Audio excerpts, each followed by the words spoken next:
Hi everybody, welcome back to Classic Spin. Today I'm starting a series on Justin Martyr's dialogue with Trypho. Just a fair warning, I'm going to go back between Trypho and Trypho, I'm sorry. It's like, if you've watched my videos before, you know I'll also do the neither and neither thing. I'm going to be reading chapters 1 through 4 today, and we'll get on to the later chapters later. So thank you for supporting the channel and hanging in there. I'll get the recording ready right now. Thank you. The dialogue of Justin with Trypho.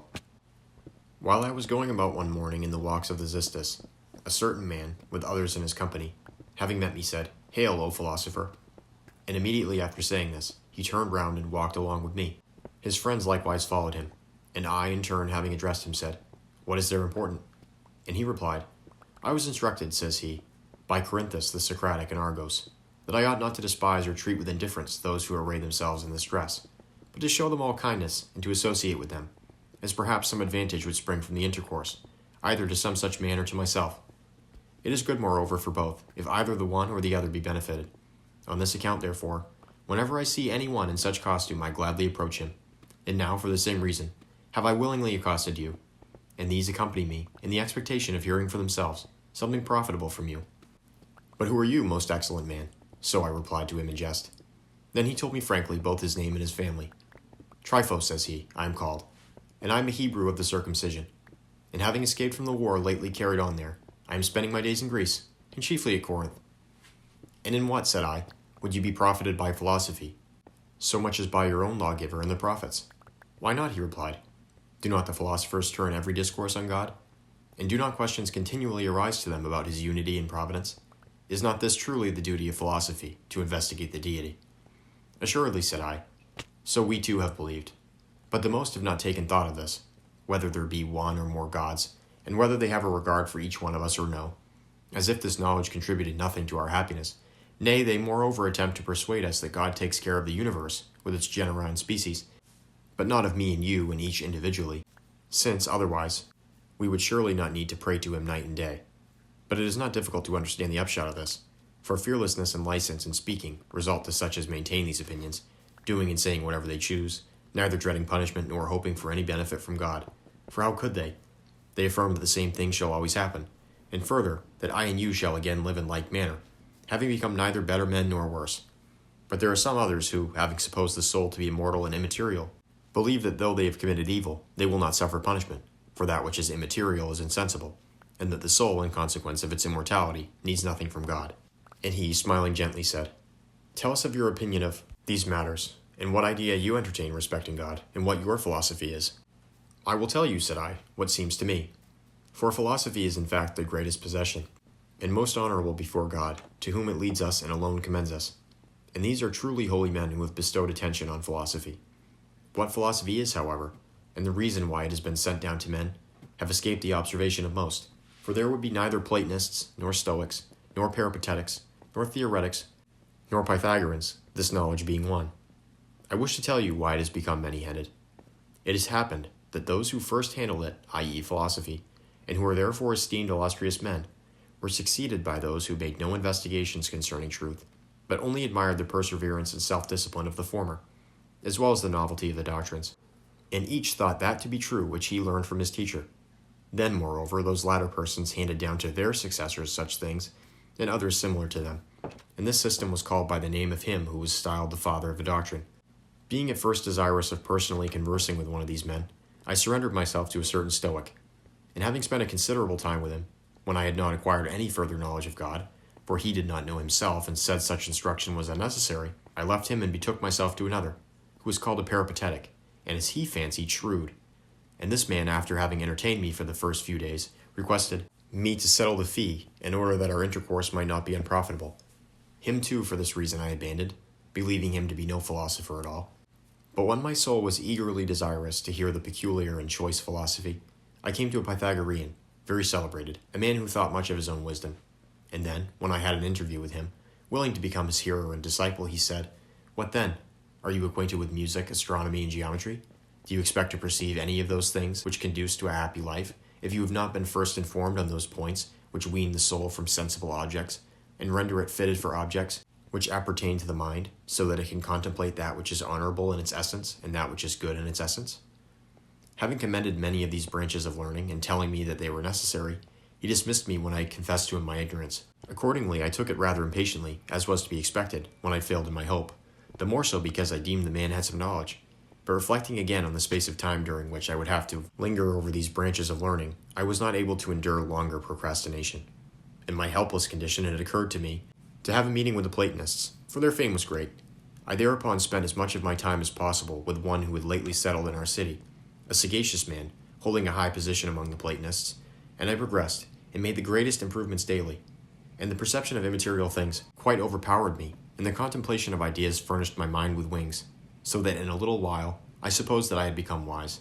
And such was my stupidity I expected forthwith to look upon God, for this is the end of Plato's philosophy. And while I was thus disposed, when I wished at one period to be filled with great quietness, and to shun the path of men, I used to go into a certain field not far from the sea. And when I was near that spot one day, which, having reached, I purposed to be by myself, a certain old man, by no means contemptible in appearance, exhibiting meek and venerable manners, followed me at a little distance. And when I turned round to him, having halted, I fixed my eyes rather keenly on him. And he said, "Do you know me?" I replied in the negative. "Why, then," said he to me, "do you look so at me?" "I'm astonished," I said, "because you have chanced to be in my company in the same place, for I had not expected to see any man here." And he says to me, "I'm concerned about some of my household.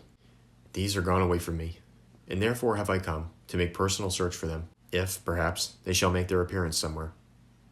"But why are you here?" said he to me. "I delight," said I, "in such walks, where my attention is not distracted, for converse with myself is uninterrupted, and such places are most fit for philology." "Are you, then, a philologian?" said he, "but no lover of deeds or of truth? And do you not aim at being a practical man so much as being a sophist?" "What greater work," said I, "could one accomplish than this, to show the reason which governs all, and having laid hold of it, and being mounted upon it, to look down on the errors of others in their pursuits?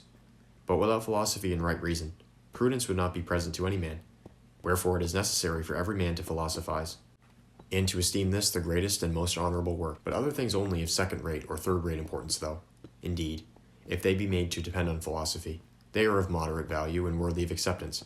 But deprived of it, and not accompanying it, they are vulgar and coarse to those who pursue them." "Does philosophy, then, make happiness?" said he, interrupting. "Assuredly," I said, "and it alone." "What, then, is philosophy?" he says. "And what is happiness? Pray, tell me, unless something hinders you from saying." "Philosophy, then," said I, "is the knowledge of that which really exists, and a clear perception of the truth. And happiness is the reward of such knowledge and wisdom." "But what do you call God?" said he. "That which always maintains the same nature, and in the same manner, and is the cause of all other things.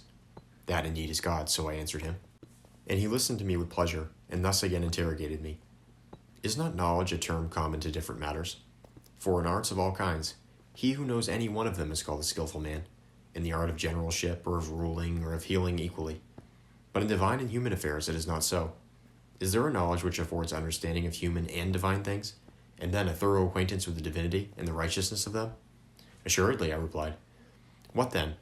Is it in the same way we know man and God, as we know music and arithmetic and astronomy or any other similar branch?" "By no means," I replied. "You have not answered me correctly then," he said. "For some branches of knowledge come to us by learning, or by some employment, while of others we have knowledge by sight. Now, if one were to tell you that there exists in India an animal with a nature unlike all others, but of such and such a kind, multiform and various, you would not know it before you saw it, but neither would you be competent to give any account of it, unless you should hear from one who had seen it." "Certainly not," I said. "How then," he said, "should the philosophers judge correctly about God or speak any truth, when they have no knowledge of him, having neither seen him at any time nor heard him?" "But, Father," said I, "the deity cannot be seen merely by the eyes, as other living beings can, but is discernible to the mind alone, as Plato says, and I believe him." "Is there then," says he, "such and so great power in our mind? Or can a man not perceive by sense sooner? Will the mind of man see God at any time, if it is uninstructed by the Holy Spirit?" "Plato indeed says," replied I, "that the mind's eye is of such a nature, and has been given for this end, that we may see that very being when the mind is pure itself. Who is the cause of all discerned by the mind, having no color, no form, no greatness, nothing indeed, which the bodily eye looks upon? But it is something of this sort," he goes on to say, "that is beyond all essence, unutterable and inexplicable, but alone honorable and good, coming suddenly into souls well dispositioned, on account of their affinity to and desire of seeing him." "What affinity, then," replied he, "is there between us and God?" Is the soul also divine and immortal, and a part of that very regal mind? And even as that sees God, so also is it attainable by us to conceive of the deity in our mind, and thence to become happy? Assuredly, I said. And do all the souls of all living beings comprehend him, he asked? Or are the souls of men of one kind, and the souls of horses and of asses of another kind? No, but the souls which are in all are similar, I answered. Then, says he, shall both horses and asses see, or have they seen at some time or other, God?